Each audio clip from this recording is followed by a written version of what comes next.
Gubernur Jawa Barat, Deddy Mulyadi, mengungkap kondisi mengkhawatirkan hutan di Jabar akibat pembalakan liar, di mana kondisi hutan yang benar-benar utuh saat ini hanya tersisa 20%. Sementara itu, 80% sisanya berada dalam keadaan rusak. Kondisi hutan di Jawa Barat kan kita semua tahu. Ada yang betul-betul masih hutan kan tinggal 20% lagi, 80% kan dalam keadaan rusak, ujar Deddy Mulyadi saat ditemui di Sukabumi, Senin tanggal 1 Desember tahun 2025. Untuk mengatasi kerusakan hutan dan mencegah bencana alam, Deddy Mulyadi akan menggerakkan masyarakat untuk melakukan program menanam dan merawat pohon secara bertahap mulai Desember ini. Program ini berbeda dengan program reboisasi sebelumnya yang dianggap sering ditinggalkan.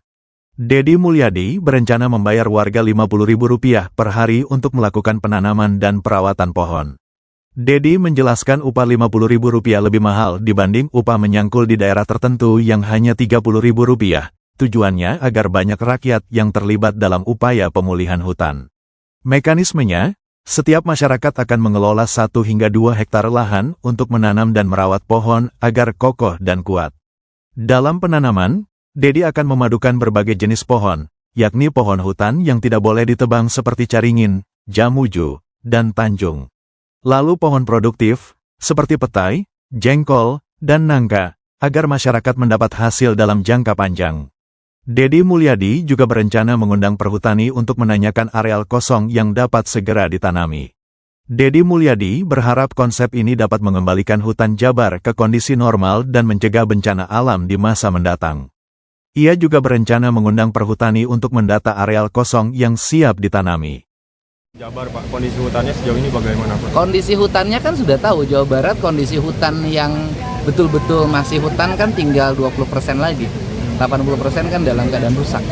Nah, untuk itu yang rusak ini kita secara bertahap mulai bulan Desember ini untuk masyarakat digerakkan menanam dan merawat. Selama ini kan program reboisasi itu menanam ditinggalkan.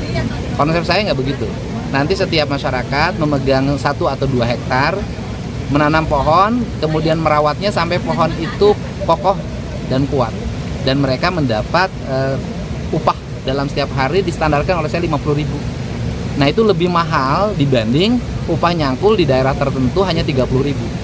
Jadi ini, dan kenapa harganya hanya Rp50.000? Agar banyak rakyat yang dilibatkan.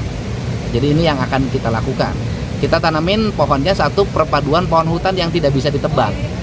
Misalnya kayak caringin, jamuju, kemudian tanjung, itu bahasa saya ya.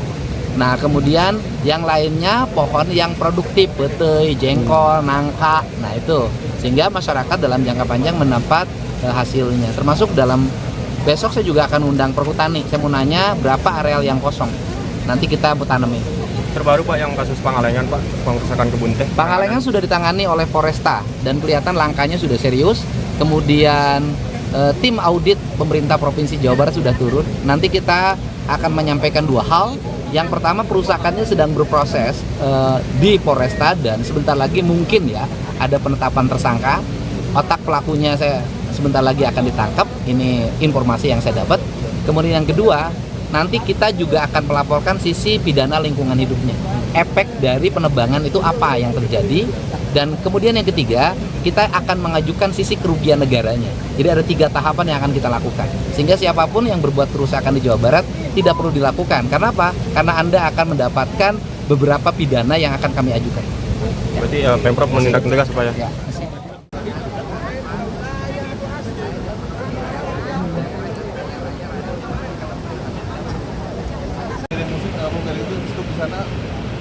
Setelah bawa di stop, nah itu stop jangan turun lagi tuh. Jangan sampai stop, jangan turun lagi.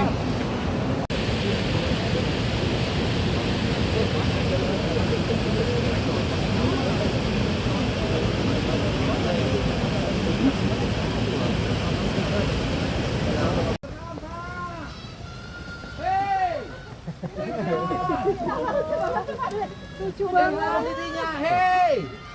ya Allah. Aku tuh seneng